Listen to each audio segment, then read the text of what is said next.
When I would say to people, "Hey, I've got this brand new product, it's a brand new category, it's called unsweetened flavored water," they'd say, "What's it sweetened with?" And I'm like, "Are you listening? I mean, it's unsweetened flavored water." I kept calling these caps, and they're not called caps, that go on top of a bottle. They're called closures. And when I figured that out, the world like changed. When I left my role in tech, I didn't view myself as unhappy at all, but I was deciding to spend time in my existing, sort of world of having 3 kids under the age of 4. And I was really excited to go to mommy and me classes and do all the stuff that I hadn't had time to do. And it's funny because during that time, that's when I actually started thinking about things that I really hadn't thought about, including getting myself in shape and getting myself healthier. One day I saw this Diet Coke sitting on the counter, and my thing was Diet Coke, and I was looking at the ingredients, really trying to understand what was in some of these things. If you talk to a lot of these soda companies and food companies, they will tell you that they're not claiming it's healthy. They're claiming that it has lower calories. And, my curiosity was like, wait a minute, I've been drinking this diet soda, actually thinking that it's going to help me get healthy and it's better for me than regular soda. And switching to plain water, 2.5 weeks later, I dropped over 20 pounds. I had started slicing up fruit and putting it in water just for taste. And I thought, I wonder if anyone does just fruit and water with no sweeteners in it, because that's really all I need. I saw a hole in the market. I almost set my kitchen on fire a few times. I was boiling down fruit and extracting the oils from the skins and oils of the fruit, and putting a few drops in water because I didn't want the pulp. I felt that the pulp was the stuff that actually made the water kind of cloudy after a day or so in the refrigerator. I knew I was launching a product and a company, but I didn't know I was launching an entirely new category. When you don't see your product out there, you sort of like think, yeah, I've got this brand new idea, and no one's doing it. But the good news and the bad news is that no one's doing it. And if no one's doing it, then you've got to educate the consumer as to why they need it. And then you've also got to educate the buyer. When I would say to people, "Hey, I've got this brand new product, it's a brand new category, it's called unsweetened flavored water," they'd say, "What's it sweetened with?" And I'm like, "Are you listening? I mean, it's unsweetened flavored water."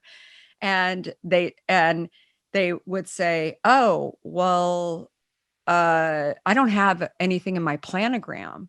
This is the stores that allows me to actually put that category, because that category doesn't exist." And I'm holding on. I just opened a bottle of Hint just now. I remember opening up a bottle, and I kept calling these caps, and they're not called caps, that go on top of a bottle. They're called closures.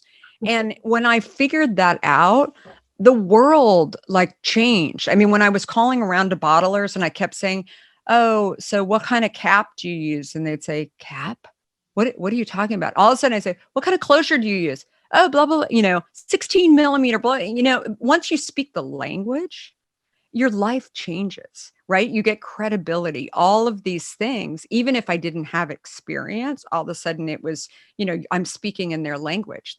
I was trying to do something, not only a brand new category, but also produce a product that didn't have preservatives in it. And everybody told me that that couldn't be done. And when I asked them, "Oh, why can't that be done?" They'd say, "Just because." So I would ask that question. I'd say, "I don't come from this industry. So just out of curiosity, why do I need a preservative?" And the majority of people would stand by their response and say, "Just because, I don't know," and beat it. And then if I just kept going and kept trying, I would find people who may not have the answer, but they were curious and they were interested. And so I get like a piece of the answer. And then I would keep going and, trying to figure out along the way. So if I would have come from Pepsi or Coca-Cola, they would look at me, they'd look me up and they'd say, "Oh, she's fooling us because she's worked at a company for 20 years. She's an industry expert and now she's starting her own company." So not only would I have not been able to get people who were willing to actually share what they thought, but in addition, I don't know that I would have thought that way. When I started this company, I really thought that I needed industry experts and I needed expertise, and I worried about the big guys. As I grew the company, and something that I've shared with entrepreneurs in every category is that it's the little guy, it's the scrappy, it's the curious person, it's the person that actually has a problem that they've figured out a solve for, that is the one to worry about. The one thing that's come out of this pandemic positive is that more and more people are valuing health. It doesn't matter how much money you have, or as I said before, your gender, it's important. And, your life and sort of your quality of life depends on it. And I think that more and more people are really trying to determine how do they live a better life and how do they get healthier.